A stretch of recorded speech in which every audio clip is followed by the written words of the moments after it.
I'm Greg Hunter. Welcome to USAWatchdog.com. With us, a subject that's a little different, although many of you have asked for me to cover this subject over the last few years. It's taken me a long time to get this individual on who can talk about this subject. I'm talking about contrails. And I have today Dane Wigington from Geoengineering-Watch.org. Dane Wigington, thank you for coming to us from California to explain chemtrails and why your research is turning up some very dire things coming down the road at us. Dane, thanks for joining us today on USA Watchdog. Thanks for your willingness to address the issue, Greg. And we try at Geoengineering-Watch.org to stick exclusively to the science terms in relation to this, because the chemtrails term has no scientific basis to it whatsoever. So we stick to stratospheric aerosol geoengineering, solar radiation management, stratospheric aerosol injection. These are the science terms, Greg. You have a career based in solar energy. You work for Bechtel. And just tell me a little bit about why you shucked it all and decided to start Geoengineering-Watch.org, which gets around 20,000 a day. You get millions of visitors a year. It's a big site. A lot of people are interested in this. Tell me why you shucked it and decided to devote yourself to exposing and explaining. Well, I'm going to use chemtrails because I am just a regular guy. Tell me why you are doing this. Well, how does one go about their life as if nothing's wrong when you absolutely know that you are breathing material that's highly toxic directly related to these programs? I didn't want to believe this was going on either. But when I started to lab test at the state-certified lab, and again, my background in renewable energy, my home was on the cover of the world's largest renewable energy magazine. And when I was losing 30, 40, sometimes 60, 70% of my solar uptake from whatever these aircraft were emitting, clearly this is not, quote, condensation. So when I began to test at the state-certified lab, finding massive quantities of toxic heavy metals in the rain, which means it's in the air column, how does one go about one's life as if nothing's wrong when you know you're breathing this with every breath? You simply have to. So your work with solar energy, all of a sudden your solar panels weren't functioning correctly because they were being blocked. And then why are they doing? Are they just trying to? And before I move on, for anybody who is a skeptic, you should go to geoengineeringwatch.org. And there's photographs, there are patents, there are videos, there's town hall meetings, there's everything you'd ever want to know. There's research, resources, there's tons of sites. I mean, I don't want to try to prove this because your site, if you go over your site, there's lots of documented evidence. But how can you sum up the people that say, oh no, those are just contrails, condensation trails, across the sky in crisscross patterns? What would you say to somebody who is the disbeliever? We have film footage of these tankers spraying at altitude, up close, nozzles visible. We have close-up photographs of these nozzles mounted behind the engines. Again, at that point, the argument ends. When you have film footage of the crime happening, the argument or dispute is over. There is no dispute. This is absolutely going on. And I would ask people as well, Greg, when we have President Obama only a few days ago stating on the record, climate change is the greatest national security threat of all. When we have top U.S. military leaders stating on the record, anybody can search this online, that climate change is the greatest national security threat of all, do we think that they would ask our permission before they do this? Really? That's a very naive thought. When people know that so much happens without anybody's knowledge or consent to blow up islands in the South Pacific to test nuclear weapons, they do whatever they want because they can. So again, I didn't want this job. I'm not an activist. I'm not politically oriented. But again, how do you not engage in this when you realize that your entire world is being disrupted and contaminated around you? And basically they're doing this to block the sun rays because of global warming. Is that right? Is that the thumbnail of it? That's one stated purpose. Again, but we have enough data to know now that these programs, not surprisingly, are making an already bad situation far worse, not better. Just like the pharmaceutical cure for the human body, that take this for one ailment, and by the way, here's 20 more that you'll end up with. And the next commercial is an attorney's group telling you can sue if you took the former pharmaceutical. I mean, this is the same mentality we're dealing with here. So yes, you have solar radiation management to block some of the sun's incoming thermal radiation to try to maintain the Earth's energy balance. But we also have, Greg, weather warfare going on. We've had leaders of countries around the globe, like Iran, on the floor of the UN stating emphatically that their countries are being droughted out by NATO weather modification programs. And we have a long history of weather warfare, very well historically documented. So again, this is not hard to prove for any who choose to investigate. And what about the drought in California? I've been covering that, and that scares the bejesus out of me. And I'm watching the news last week, and I'm looking at them trying to get a new stadium to bring the Raiders back to L.A. I mean, NASA's telling you got a year's worth of water left, and you're worried about a stadium for the Raiders? Are you stupid? Right now, I mean, is that weather modification in California happening? Is that what's happening? Is that man-made, or is it just a nasty, terrible drought? in regard to the drought in California, there is absolutely no question. It is a direct result of climate engineering. We can speculate as to the agenda, as to the why, but the fact that it's a direct result of climate engineering can't really be debated or disputed. We have satellite imagery of the grid pattern blanket spraying off the California coast in our storm track. We have peer-reviewed scientific study to document the effect of over-aerosolizing the atmosphere in the storm track. It diminishes and disperses rainfall, period. It's a 2 + 2 = 4 equation. And people know about this, Greg. I've had personal meetings with the Lieutenant Governor in California in the Capitol. I've met with staffers from other representatives. In fact, I was told 2 weeks ago to my face by a staffer in the Capitol, off to the side, she said, look, we all know about this. We all know what's going on. We simply don't know what to do. So when you have people focusing on building stadiums at the same time that we are being droughted into oblivion, this is the mentality of being in a Thelma and Louise moment through the guardrail, heading to the bottom of the canyon and arguing over what seat we get. That's about how it is. Well, why are they doing that? Why are they intentionally causing a drought, or is the drought a side effect? Are they trying to kill people? Are they trying to move people out of California in some type of Agenda 21, move, or what are they doing? Why? That's where the question becomes more complex. We can look at California as a climate sacrifice zone because we know that the cool down in the eastern U.S., which is a completely engineered cool down, and again, I challenge anybody to investigate what I'm saying. Don't believe what I tell you here. Please investigate. We have the eastern half of the lower 48, the most anomalously cool zone below average in the entire world. How can that be? And this cool down is absolutely being manipulated, and we have plenty of documentation up to prove this. So we can speculate as to whether California is a climate sacrifice zone, because in order to cool the eastern U.S., they have to push the jet stream up through Alaska, and then they push it back south, pick up moisture from the Gulf Coast. They have to create this high-pressure dome over California. But in addition, when we have rain coming from the east as well, we see the same sort of intentional aerosolization over the clouds. We can see the aircraft tankers dumping particulates over the clouds, which diminishes and disperses those storm systems. So at a certain level, it appears that it's also a target to reduce the rainfall. Now, again, we can speculate as to the exact motive.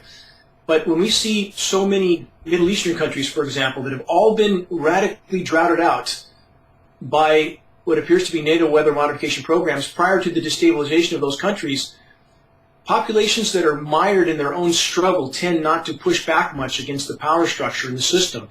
Is that a part of the agenda? Perhaps it may be. Again, we have leaders of foreign countries trying to sound the alarm to the world that they're being droughted out by these programs. Is the same model true for California? We can speculate. But the fact that this drought is caused by engineering, Greg, is really beyond dispute. So there's multi-layers, there's warfare, there's trying to save the planet, there are also side effects to what they're doing. There's just a multifaceted, multi-layered, but one thing that is sure, they are doing it.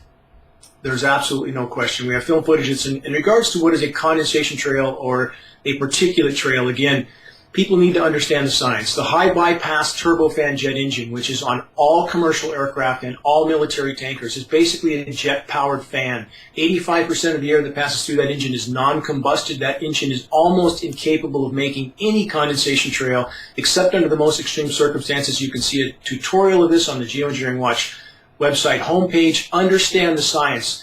And just because you don't see a horizon-to-horizon trail doesn't mean that there's not aerosol spraying going on. And we have much bigger overlying figures, Greg, like global dimming, another figure I encourage people to investigate. In the last 50 years, and these programs, by the way, have been going on for at least 65 years at some level. So over the last 50 years, scientifically documented, we have global dimming now, which means how much of the sun's direct energy no longer reaches the surface of the planet. That figure is fully 25%. There's a massive amount of particulates in the atmosphere. That's the express goal of solar radiation management, to block the sun. And is this because of all the melting supposedly going on in Antarctica and the melting that they thought they were going to get? Al Gore said the ice caps be gone by now, but they're not. And is that what they're doing? Is that one of the reasons why they're doing it? Is because of the melt that's happening on the ice caps, or at least the southern part of the world? First of all, again, although geoengineering or solar radiation management is sold as a runaway warming mitigation, we have enough data to know that it's making the situation worse, not better. So at this point, it's an attempt to hide the problem. Just like Corexit in the Gulf of Mexico, Greg. I'm sure you remember the Corexit that was used. Oh, yeah. They buried this stuff 4,000 feet under the water. Corexit. There you go. The goal isn't to make a situation better. In fact, in that case, it made it 52 times more toxic. The goal is to hide it. So by creating engineered cool down, some headlines, some record snow in Boston while California is incinerating, while Siberia is incinerating, while Australia is incinerating, that helps to hide the problem because they can focus on the headline of the record snow in one place or another. Now, none of us like Al Gore. He's easy to hate. In fact, he's the epitome of hypocrisy. But that doesn't mean that if Al Gore says the world is round, we should say it's flat. In fact, Arctic ice right now, and again, I encourage people to investigate what I'm saying, is at all-time record low right now. They have played with figures and statistics to try to give the appearance of an expanding Arctic ice cap. It's an absolute lie. The mass is at 20% and from 30 years ago. And climate engineering, again, is making it worse, not better, because climate engineering is shredding the ozone layer, which allows more thermal energy to come in, so the more they spray, the more they have to spray. And it's also redirecting upper-level wind currents, which is redirecting ocean currents. We have warm water now pumping into the Arctic. That's releasing methane. We have a global methane cataclysm going on right now. Encourage people, investigate what I'm saying. So, again, climate engineering is making a host of bad scenarios worse, Greg. Now, when I first called you, you said, "Oh, I'm so glad you called me because we just have a dire consequence of things that are going on right now." And I was talking about, your money and your stocks and how are you living and whatever. He says, "It's not going to make any difference. Things are really. It just looks like that things are going to get really, really bad." Please explain what you were telling me about the dire consequences that are, in your words, imminent to happen. It's already unfolding. Again, people have no idea what's happening around them. We have a species extinction rate today that is now likely approaching 300 every single day. 200 to 300 species of plant and animal are going extinct every single day. We are in the 6th great mass extinction now. So I don't care how much money you print. I don't care how much you falsify unemployment figures. If the planet can't support life, it's game over. And we are on a fast track for that place. In fact, mainstream media covered some 2 to 3 months ago that in the last 40 years, human populations have doubled. Global wildlife populations have been cut by almost 2/3. Now, anybody who thinks that track can continue is simply not living in reality. So the bottom line is the power structure at this point, Greg, is trying everything they can to hide reality, from the climate to the species extinction rate to the economic figures. It's like a snake eating its own tail. Modern civilization is at this point exactly that. So they're simply trying to hide it as long as they can, to stay off panic as long as they can. But we are on the fast track to total disaster and total collapse. What's the time frame of the total disaster and total collapse? Well, again, I wouldn't claim to name. Well, what's your time frame? What do you think? I will simply tell you my opinion. I would be surprised if we reach the end of this year without some very big shoes dropping. Now, that doesn't mean that everything comes to an end. It simply means that I think they'll have a very hard time hiding the gravity and the immediacy of what we face for much longer. So as we see military maneuverings like Jade Helm, for example, which is absolutely unprecedented. We've gotten rid of posse comitatus, and then now we have massive military exercises taking place in the U.S. We have some very alarming things starting to occur, and I would argue that, again, the power structure is being pushed further and further into a corner. People are waking up, and the moment people wake up to climate engineering, which is why I focused on this issue, again, if you can't breathe without sucking this stuff in, if it's disrupting the weather patterns and it literally controls our life support systems, that's a fight for life. So that's why I focused on this issue. It's harmed every living being on the planet. At the point in time people realize this has been going on, at that moment our paradigm will shift. The power structure knows this, and I would argue they're preparing for that right now. Well, so that's what you think Jade Helm is about. They are preparing for a cataclysm. They are preparing for panic in the streets, is what you're saying. This is a matter of record. Anybody can search the fact that the Pentagon has been preparing for total global societal collapse for quite some time. So this is not my opinion. This is documented fact. And again, while people are watching football games, as you mentioned earlier, and American Idol, A lot of bad things are taking shape right now around us. Oh, don't the elites have to breathe the same air and live in the same world as we do? I mean, last I checked, at least I think, nothing would surprise me. They don't live in spaceships, 40 miles above the Earth. They have to live on this planet too. What are they doing? What do you think they're doing?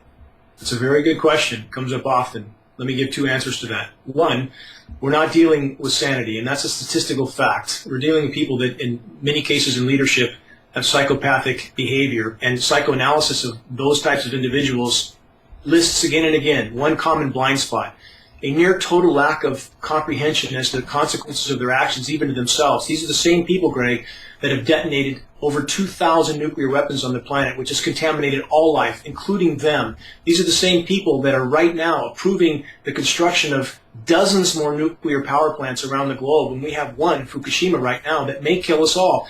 So again, we have too many examples of these people doing this to themselves, if you will. And in regard to the spraying and that contamination, we know that they have chelation methods available to them, not to us, that if done once annually would probably exempt them from this contamination, at least for the immediate future. There's a facility in Germany where the blood is pulled from the body, contaminants are taken out. I've spoken to a Norwegian researcher that has been through this process. His blood was packed full of heavy metals. So they have, again, chelation methods available to them that can help their health in the interim. But in the bigger picture, Greg, we have too many examples of the power elite, doing this to themselves. From nuclear power, nuclear weapons, a host of other issues. They don't look at the future. Well, let's get back to the sixth great extinction. Is there anything anybody can do to help themselves in terms of this? I focus on the monetary calamity that I think is going to happen this fall, but you're saying, forget that. We're talking about, being able to eat and breathe and live on the planet. Am I wrong? Is there any way anybody can help themselves? Store water, store food, anything anybody can do? They can certainly take stopgap measures, but again, all of us must join the fight for the common good, or we have no chance. Mathematically, we have no chance on the current trajectory. And again, I don't want people to believe me. I want them simply to investigate what's unfolding around them. So at this point, again, the single greatest leap we could take in the right direction is to expose and halt climate engineering for a number of reasons. If we could expose it, again, it would make clear to populations around the globe that they are not only expendable to the power structure, but a liability, and they have been irreparably poisoned. If we take autism, for example, Greg, from 1975, 1 in 5,000, 2014, 1 in 47. According to MIT, within 10 years, 1 out of 2 children will have autism. We have been irreparably poisoned in lots of causes, but the single greatest cause mathematically to the destruction of the web of life on Earth today is climate engineering. So we must engage in this effort. We must stop the insanity of these programs if we could, and the planet could respond on its own. The hydrological cycle could resume on its own, and the toxification could be stopped. That's the single greatest leap we could take in the right direction at this late date, and that's why I'm focused on this issue exclusively. And you think that the warning of there's a major climate calamity on the way is soon? Just go over that one more time, just because people are digesting this. I'm digesting this, and I'm just coming back to, whoa. So you're saying that a major climate calamity is going to happen probably this year? Well, again, no, it's happening now. I'm not saying we're in the process of it. The process is happening now. We're not going through climate change at this point. By the way, that term climate change was really implemented in 1998 when the power structure really ramped up the geoengineering programs, and they knew they would be causing radical fluctuations. In fact, in Amarillo, Texas, in 2013, we saw from 100 degrees to snow in one day, record heat to snow in one day. They knew they would be causing these types of fluctuations, so they implemented the term climate change. But what we're talking about now is a climate shift. People associate climate change happening over centuries or at least decades. We're talking about a climate shift. The climate is disintegrating right now, and climate engineering is helping to fuel that process, Greg. The planet can't respond on its own to the damage done. We need to stop that. We need to stop the engineering. So climate change isn't a ruse, but it's just caused by the spraying of these airplanes, not by the burning of fossil fuels. Is that what you're saying? No, not at all. Again, this is a very complex situation. But what I'm saying is the term climate change was to try to condition people to accept these radical day-to-day fluctuations, when in fact we know, and peer-reviewed study just released proves that in protracted warming you are less likely to have these anomalous cool downs, not more likely as many in the media have been trying to teach us. This is peer-reviewed Scientific American and released recently in the recent weeks. So again, the CO2 is a massive problem. 100 million tons of CO2 in the atmosphere every day is a massive problem. Cutting down the forest is a massive problem. Paving the planet, massive problem. But climate engineering is bigger than all of them. And that's an astounding statement to say, but it is, because the planet can't respond. So boreal forests that would normally be responding to the increased carbon and growing more with increased rain, they can't, because the shredded ozone is burning them up. We have toxic rain, and we have protracted drought that's a product of climate engineering. So again, the planet can't respond, so climate engineering is making all these other bad problems far worse still. Are there some places at the moment better than other places? I would think that California would be a very bad place to be right now. Am I wrong? You're exactly right. I mean, I live in a boreal rainforest that has 70 inches of rain, 9 months of rain a year. We've had 2 small rain periods this year. Through all of 2013, the entire year, we had 7 inches of rain instead of 70. And we can see them breaking up these storms off the coast. It's completely obvious on the radar. And for the meteorological community, people ask, why isn't there whistleblowers? Why aren't the meteorologists talking about this? Very, very simple. Because it's an extremely bad career decision at minimum. And what happened to John Kiriakou, who spoke out about the torture process? What happened to the whistleblower there? Who got put in jail? The whistleblower. Not any of the people who did the torture, but the whistleblower got put in jail, and everybody knows they're being monitored. We had a Fox meteorologist tell us off the record that he was pulled into a room and told, you don't touch this issue. I have been communicated with by scientists from Duke University, Stanford, Harvard. One from Duke, who's a very quite high up in the food chain there, was taken into a room twice so far and told, if you continue to talk about geoengineering, there'll be consequences. So again, this is the big league, and people understand the price that they will pay if they speak out about this issue. So the academic world, the climatologists, the meteorologists, people that you've talked to, they know exactly what this is, a known fact that they're doing it, and they're being told to shut the up. Yes, they are. I've had a NOAA scientist tell me to my face, we know about these programs, and this is her words, not mine. She said, we're alarmed as hell. We don't know what to do. We have no First Amendment protection. But I would argue if we can simply provide enough public awareness to give them cover, they will pour from every corner. This is the biggest elephant in the room, Greg, and you have, again, countries around the globe speaking out about it. Our media is not covering it. We just had protests in Italy only a few days ago. We have legislation now just drafted by Rhode Island state legislatures. This issue is going to come to the surface one way or another, and the sooner the better. We don't have any time to spare.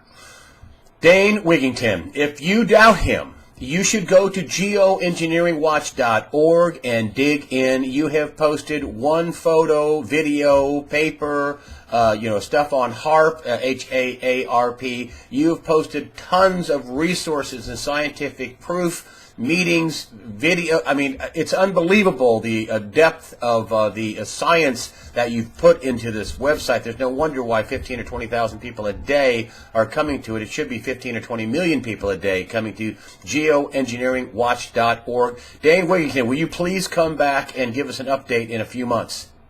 Anytime, Greg. Thank you for your courage in covering this issue. Thank you, Dane. Thank you very much. Dane Wigington, go to his site and donate to his site, Dane Wigington at geoengineeringwatch.org. I'll put up some links after this, some of the things you sent me. Dane, thanks for coming on, and thanks for carrying on the good fight and blowing the trumpet, my friend.